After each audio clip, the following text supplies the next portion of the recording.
ತಾಲೂಕಿನ 3ನೇ ವಾರದ ಜನಸಂಪರ್ಕ ಸಭೆಯ ನಂತರ ಸುದ್ದಿಗಾರರೊಂದಿಗೆ ಮಾತನಾಡಿದ ಶಾಸಕರಾದ ಎಚ್ ವೆಂಕಟೇಶ್ ಅವರು ಸಾರ್ವಜನಿಕರ ಸಮಸ್ಯೆಗಳಿಗೆ ಅಧಿಕಾರಿಗಳ ಮೂಲಕ ಸ್ಥಳದಲ್ಲೇ ಮುಕ್ತಿ ಹಾಡುವ ನಿರಂತರ ಪ್ರಯತ್ನ ಮುಂದುವರೆದಿದೆ. ಇಂದಿನ ಸಭೆಯಲ್ಲಿ ಒಟ್ಟು 73 ಅರ್ಜಿಗಳು ಬಂದಿದ್ದು, ಈ ಪೈಕಿ 80% ಅರ್ಜಿಗಳಿಗೆ ಅಧಿಕಾರಿಗಳ ಸಮ್ಮುಖದಲ್ಲೇ ಸ್ಥಳದಲ್ಲಿಯೇ ಪರಿಹಾರ ಕಲ್ಪಿಸಲಾಗಿದೆ. ಕಳೆದ 2 ವಾರಗಳ ಅರ್ಜಿಗಳನ್ನು ಬಹುತೇಕ ಇತ್ಯರ್ಥಪಡಿಸಲಾಗಿದ್ದು, ತಾಂತ್ರಿಕ ದೋಷ ಹಾಗೂ ಕಾನೂನು ವ್ಯಾಜ್ಯವಿರುವ ಕೆಲವು ಅರ್ಜಿಗಳನ್ನು ಮಾತ್ರ ಸದ್ಯಕ್ಕೆ ಬಾಕಿ ಉಳಿಸಿಕೊಳ್ಳಲಾಗಿದೆ. ಜನರ ಸೇವೆಗಾಗಿಯೇ ಈ ಸಭೆಗಳನ್ನು ನಡೆಸುತ್ತಿದ್ದು, ಮುಂದಿನ ದಿನಗಳಲ್ಲಿ ಇದನ್ನು ಹೋಬಳಿ ಹಾಗೂ ಪಂಚಾಯಿತಿ ಮಟ್ಟಕ್ಕೂ ವಿಸ್ತರಿಸಲಾಗುವುದು. ಅಧಿಕಾರಿಗಳೇ ನೇರವಾಗಿ ಹಳ್ಳಿಗಳಿಗೆ ತೆರಳಿ ಹಕ್ಕುಪತ್ರ ವಿತರಿಸುವ ಕಾರ್ಯಕ್ರಮ ರೂಪಿಸಲಾಗುವುದು. ವಾರದಲ್ಲಿ 5 ದಿನಗಳ ಕಾಲ ನಾನು ತಾಲೂಕಿನಲ್ಲೇ ಇದ್ದು ಸಾರ್ವಜನಿಕರಿಗೆ ಸಿಗಲಿದ್ದೇನೆ. ಇನ್ನುಳಿದ 2 ದಿನ ಕ್ಷೇತ್ರಾಭಿವೃದ್ಧಿಯ ಕೆಲಸಗಳಿಗಾಗಿ ಮುಖ್ಯಮಂತ್ರಿಗಳು ಹಾಗೂ ಮಂತ್ರಿಗಳನ್ನ ಭೇಟಿಯಾಗಲು ಮತ್ತು ಇತರೆ ಕೆಲಸಗಳಿಗಾಗಿ ಬೆಂಗಳೂರು, ತುಮಕೂರು ಕಡೆ ಪ್ರಯಾಣ ಬೆಳೆಸಬೇಕಾಗುತ್ತದೆ. ಕನ್ನಮೇಡಿಯ ಸೇರಿದಂತೆ ಕೆಲವು ಹಳ್ಳಿಗಳಿಗೆ ಬಸ್ ಸೌಕರ್ಯವಿಲ್ಲದಿರುವುದು ಗಮನಕ್ಕೆ ಬಂದಿದೆ. ಈ ಬಗ್ಗೆ ಈಗಾಗಲೇ ಸಾರಿಗೆ ಅಧಿಕಾರಿಗಳೊಂದಿಗೆ ಚರ್ಚಿಸಿದ್ದು, ಸಚಿವ ಸಂಪುಟ ವಿಸ್ತರಣೆಯಾದ ತಕ್ಷಣವೇ ಬಸ್ ಕೊರತೆ ಸೇರಿದಂತೆ ಎಲ್ಲಾ ಸಮಸ್ಯೆಗಳನ್ನು ಹಂತವಾಗಿ ಬಗೆಹರಿಸಲಾಗುವುದು.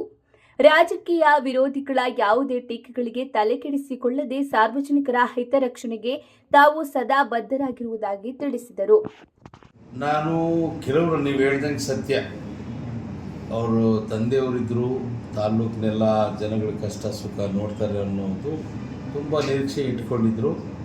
ತಂದೆಗಿಂತ 3-4 ಪಟ್ಟು ಹೆಚ್ಚಿನದಾಗಿ ಜನಗಳಿಗೆ ಸಿಗ್ತಾ ಇದ್ದೀನಿ. ಅವ್ರ ಕಷ್ಟ ಸುಖ ನೋವನ್ನು ಭಾಗವಹಿಸ್ತಾ ಇದ್ದೀನಿ. ವಾರದಲ್ಲಿ 5 ದಿವಸ ನಾನು ಪಾವಗಡದಲ್ಲಿ ಈಗ ತೋಟದ ಮನೆಯಲ್ಲೇ ಉಳಿತಾ ಇದ್ದೀನಿ.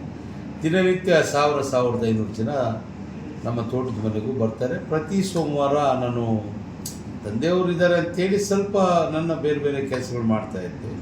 ಜನಗಳ ಸೇವೆನೂ ಮಾಡ್ತಿದ್ದೆ, ಜೊತೆಯಲ್ಲಿ ಬೇರೆನೂ ಮಾಡ್ತಿದ್ದೆ. ಈಗ ಅವ್ರು ಇಲ್ದಿರೋ ಕಾರಣದಿಂದ ನಾನು 24 ಗಂಟೆನೂ ಲಭ್ಯವಿರ್ತೀನಿ ಜನಗಳಿಗೋಸ್ಕರ. ಆಮೇಲೆ ಪ್ರತಿಯೊಂದು ಹೋಬಳಿಯಲ್ಲೂ, ಹೋಬಳಿ ಮಟ್ಟದಲ್ಲೂ ಜನಸಂಪರ್ಕ ಸಭೆ ಮಾಡ್ತೀನಿ. ಇನ್ನೂ ಹತ್ತಿರವಾಗಬೇಕಂದ್ರೆ ನೀವು ಹೇಳ್ದಂಗೆ ಅದು ಮುಂದಿನ ತಿಂಗಳಿಂದ ಪ್ರತಿಯೊಂದು ಗ್ರಾಮ ಪಂಚಾಯಿತಿಯಲ್ಲೂ ಸಹ ಜನಸಂಪರ್ಕ ಸಭೆ ಮಾಡ್ತೀನಿ. ಫಲಾನುಭವಿಗಳೇನಿದ್ದಾರೆ ಈಗ ನಿವೇಶನ ಹಕ್ಕುಪತ್ರಗಳನ್ನು ಕೊಡಲಿಕ್ಕೆ ಹೋಗ್ತೀನಿ. ನೇರವಾಗಿ ಫಲಾನುಭವಿಗಳ ಊರುಗಳಲ್ಲೇ, ಆ ವಿಲೇಜಲ್ಲೇ ಅವ್ರಿಗೆ ಫಲಾನುಭವಿ ಹಕ್ಕುಪತ್ರಗಳನ್ನು ಅಲ್ಲೇ ವಿತರಣೆ ಮಾಡ್ತೀನಿ.